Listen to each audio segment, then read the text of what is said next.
السلام عليكم ورحمة الله وبركاته. ازيكم يا حبايبي؟ يا رب تكونوا جميعا بخير، وكل سنة وانتم طيبين جميعا بقدوم شهر رمضان علينا. يعود علينا كلنا بالخير يا رب. الفيديو ده انا طبعا من كام يوم كده، بس كان في ظروف ان انا ايه ما حطوش يعني على اليوتيوب وكده على القناة. فالحمد لله يعني، فقلت لازم احطه بناء على طلبكم، ان في ناس طلبوا مني الطريقة. فقلت لا، مش هتأخر عليهم اكتر من كده وهنزل لهم الفيديو حالا. ده ليمون، اسمه ليمون اداليا او لارنج، يعني في ناس بتسميه كده وناس بتسميه كده. هو يعني هو شكل الليمون من بره، بس تلاقي القشرة بتاعته تلاقيها مليانة شوية، مش زي الليمون العادي. الليمون العادي البلدي بتاعنا تلاقيه قشرته رفيعة جدا ومليان مية من جوه. ده زي ما انتوا شايفين كده، قشرته سميكة شوية. خدته كده وغسلته غسلة حلوة جدا تحت المية، بمية عادية خالص، غسيل كده حلو. واخده واحطه على البوتاجاز، يدوب ياخد غلوة واحدة فقط لا غير. انا لو خد اكتر من كده هيتهري. يدوب المية تغلي عليه زي ما انتوا شايفين كده، وهطفي عليه على طول. بس ايه، باجي اخده تقليبه كده، بجيب اللي تحت فوق كده زي ما انتوا شايفين، عشان كله يبقى سوا واحد. خلي بالكم من النقطه دي. وهو بيغلي كده الغلوه الاولانيه دي، بروح مقلباه، وبعد التقليبه دي روح طافي عليه على طول. خلاص كده. بعد كده بقى بروح جايب مصفى، وانشله من الميه السخنه دي مباشره. ما سيبوش في الميه السخنه ابدا، احطه في مصفى كده عشان يصفي ميته السخنه. طلعه كده زي ما انتوا شايفين. اللهم صل وسلم على سيدنا محمد وعلى ال سيدنا محمد. يعني الفيديو بصراحة يعني ايه يستاهل لايكات كده كتير حلوة منكم. ده من ضمن مقبلات رمضان ان شاء الله، هتاكلي منه باذن الله على رمضان على طول. انا اديته اللي هي الغلوة الواحدة دي علشان ناكل منه باذن الله في رمضان. خلاص كده كله نشلته كده من المية السخنة بتاعته، واخده على طول على المية الساقعة اللي نازلة من الحنفية، وعشان يبرد خالص. خدته كده على الحوض، وارش عليه كده مية كتير كتير عشان انزل السخونية اللي فيه، عشان ما يتهريش، لانه فضل كده بسخونيته هيتهري، وانا مش عايزاه يتهري. انا عايزة الواحدة بوحدتها، بس في نفس الوقت ايه، مش هياخد وقت في التخليل. كده وبقلب كده، واجيب من تحت اللي تحت كده اللي مش طايل المية، احط عليه مية كده. خلاص كده بردته خالص، واسيبه برضو يبرد تماما.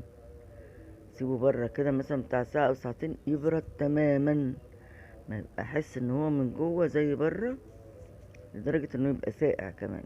يعني انت مش تحطه في التلاجة ولا حاجة، بره كده على الرخامة بتاعتك، وسيبيه يبرد تمام عشان نبتدي بإذن الله نشتغل فيه.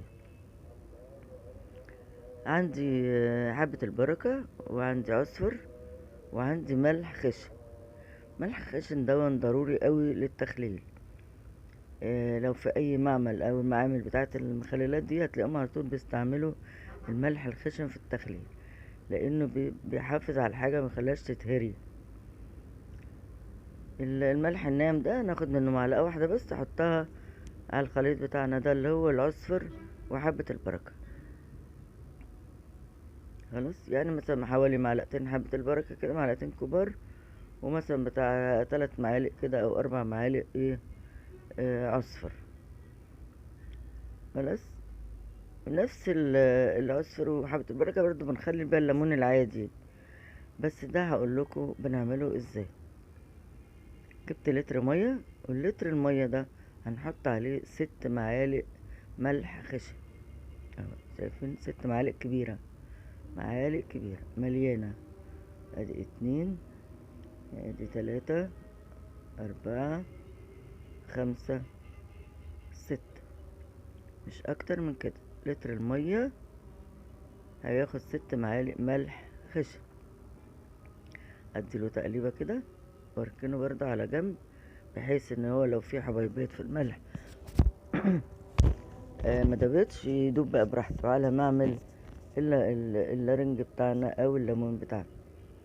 هاجي كده من عند العنق العالي كده بتاعه ده، من عند الراس بتاعت الليمونة نفسها، وابتدي اقصه 4 ارباع كده، من غير ما اوصلها للاخر. خلاص، ان انا بس افتحها عشان اقدر احشيه بالحشوة بتاعتنا دي. والليمون اللي هينزل منه المية دي برضو مش هنستغنى عنها، هقول لكم هنعمل بيها ايه. فتحته كده 4 ارباع، وابتدي بقى اخد الحشوة بتاعتنا اهو، واحط املاه خالص من جوه. من ال4 ارباع دول كل ربع كده احط عليها الخليط بتاعنا اللي احنا عملناه، واقفله جامد كده زي ما انت شايفه كده.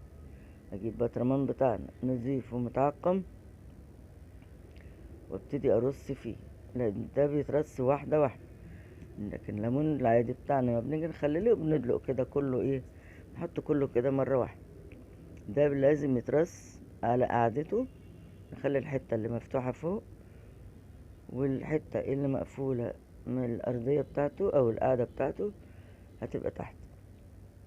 خلاص، اعمل لكم واحده كمان اهو. معلش دي اتقطعت مني للاخر، مش مشكله خالص، انا هحطهم على بعض دلوقتي. بس المهم الحشوه تلمس كل مكان جوه الليمونه اهو. هحطها الزقهم كده في بعض، واحطها كانها ما اتقطعتش. شايفين المنظر؟ عايزه بقى حبايب قلبي اللي يتفرج على الفيديو كده بعد اذنكم يشجعني، عشان الواحد يطلع بقى كل اللي جواه، والناس كلها تستفيد. اللي مشتركش في القناه يشترك، وعايزه بقى لايكات كتير كده على الفيديو الجميل ده ان شاء الله. والفيديو ده حلو ومفيد، هناكل منه باذن الله في رمضان على طول باذن الله. باقي كام يوم اهو، خلاص على الابواب. كل سنه وانتم طيبين.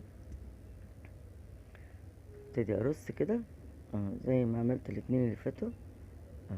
بص المنظر، بروح احطها على قاعدتها كده، اعمل بقيه الكميه كلها بنفس الطريقه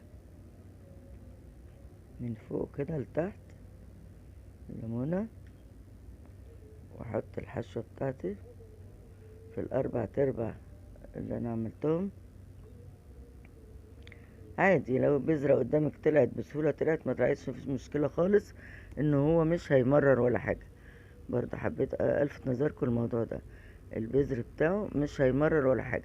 وميزة المخلل ده ان انتي ما تقدريش تخلصي واحدة يعني على الاكل.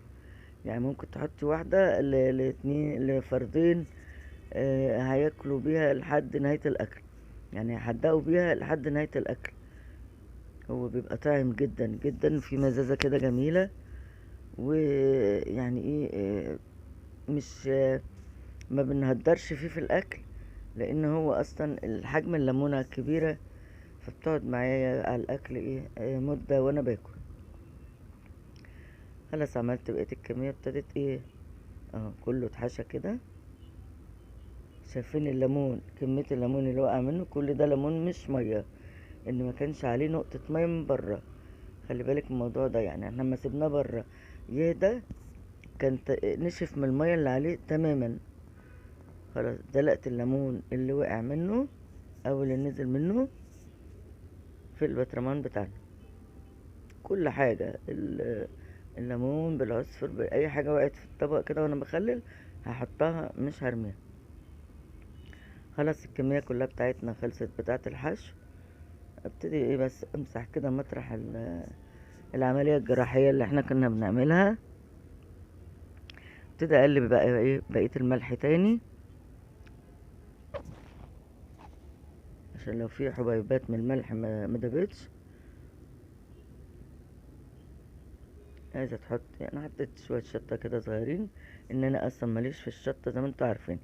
عايزه تحطي شطه، عايزه تحطي هريسه شطه، عايزه تحطي فلفل حامي عليه، مفيش مشكله لو انت بتحبي الحاجات دي. لكن انا بصراحه ماليش في الحاجات الحامية قوي، فايه انا فبحاول اخف طبعا من الحاجات الحامية. زي ما قلت لكم، ابتديت بقى احط المحلول بتاعنا، المحلول الملح ده سقيته كله، لازم اغطيه للاخر. متجيش بقى ايه لو الحشوة مثلا حبة منها وقعوا برا، مفيش مشكلة خالص. كده كده هو ايه متغطي بكله بالحشوة والكميات اللي حطيناها والمحلول الملح وكل حاجة. انا بقى هحاول احط شوية زيت كده في فلفل اهون، بس انا طبعا ما حطيتهوش، طبعا ملوش لازمة خالص بالنسبة لي. عندك هريسة شطة زي ما قلتلك كده حطي، مفيش مشكلة برضه، هيدي طعم حلو. اغطي بس كده بشوية زيت كده على الوش، اعمل زي طبقة عازلة بين الليمون بتاعنا والهواء اللي بره. دي شوية الزيت دول بمثابة طبقة عازلة بس، مش اكتر من كده، عشان ما يجرالوش حاجة. بعد كده خلاص بروح ايه، حطيت شوية كمان. بروح جايبة كيس بتاع تلاجة، كيس البلاستيك دي، واحط على الوش كده زي ما انتم شايفين، واقفلها جامد جدا. لازم تحط الكيس ده عشان آه يبقى محكم جدا. وبألف هنا وشفا على قلبكم، وتاكلوه كده بالهنا في رمضان. كل سنة وانتم طيبين جميعا.